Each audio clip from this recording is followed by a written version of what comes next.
If you sense someone's pain, you must heal it. If you notice a group's dysfunction, you must correct it.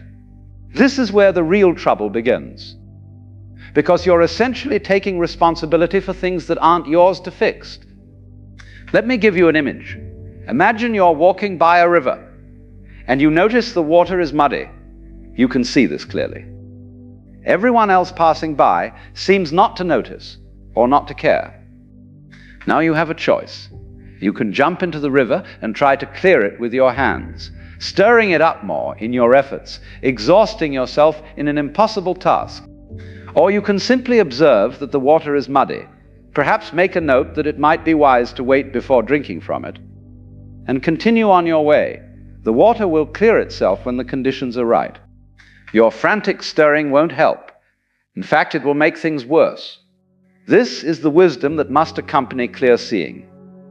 The understanding that not everything you perceive requires your intervention. But here's the paradox. Once you stop trying to fix everything you see, once you relax into simply being aware without the compulsion to change or control, your perception often becomes even clearer. And more than that, people begin to feel safer around you. Because you're no longer unconsciously demanding that they see what you see or change to accommodate your awareness. Think of it like this. When you meet someone who sees you clearly but doesn't need you to be different, who perceives your struggles without trying to rescue you, who understands your fears without requiring you to face them on their schedule, how does that feel? It feels like freedom, doesn't it? Like you can finally breathe. This is what clear seeing can become when it's integrated properly. Not a weapon you use against others' unconsciousness, but a gift you offer through your presence. You see them completely, and in that seeing, you allow them to be exactly as they are. This doesn't mean you approve of everything or pretend problems don't exist. It means you've stopped making their unconsciousness your personal project.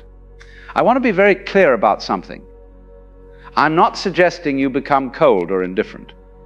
I'm not proposing that you stop caring about people or turn away from genuine suffering. What I'm suggesting is that there's a difference between compassionate awareness and compulsive fixing, between seeing clearly and making yourself responsible for what you see. The danger of seeing what others don't lies not in the perception itself, but in what you do with it. If you use it to separate yourself, to feel superior, to justify your isolation, then yes, it becomes dangerous. If you use it to attack others for their blindness, to shame them for not seeing, to punish them for their unconsciousness, then yes, it destroys relationships and leaves you alone. But if you can hold your clarity lightly, if you can see without grasping, perceive without controlling, understand without demanding, then your awareness becomes something entirely different. It becomes a space in which others can gradually wake up at their own pace, in their own time, without being forced or pushed or judged. Here's what I've learned after many years of watching people with this capacity for clear seeing. The ones who suffer most are not the ones who see the most. They're the ones who haven't learned to protect themselves while seeing. They're the ones who absorb everything without filtration, who take on every burden they perceive, who exhaust themselves trying to wake up a world that isn't ready to wake up. The ones who thrive, who manage to use their perception without being destroyed by it, they've learned something crucial. They've learned to be in the world but not of it. They can see clearly without being consumed by what they see. They can perceive deeply without losing themselves in others' experiences. They maintain what you might call a conscious distance, not the distance of cold withdrawal, but the distance of healthy boundaries. And how does one learn this? Well, it starts with spending time alone.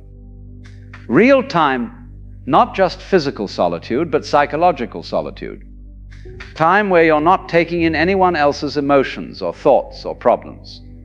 Time where you can settle, like that muddy water we talked about, until you can see clearly which feelings are actually yours and which ones you've been carrying for others.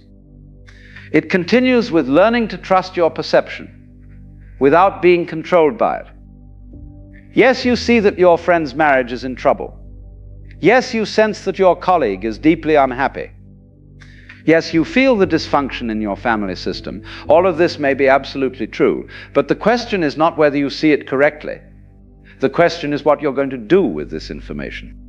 And sometimes, often actually, the wisest thing to do is nothing at all except hold the space for truth to eventually emerge on its own.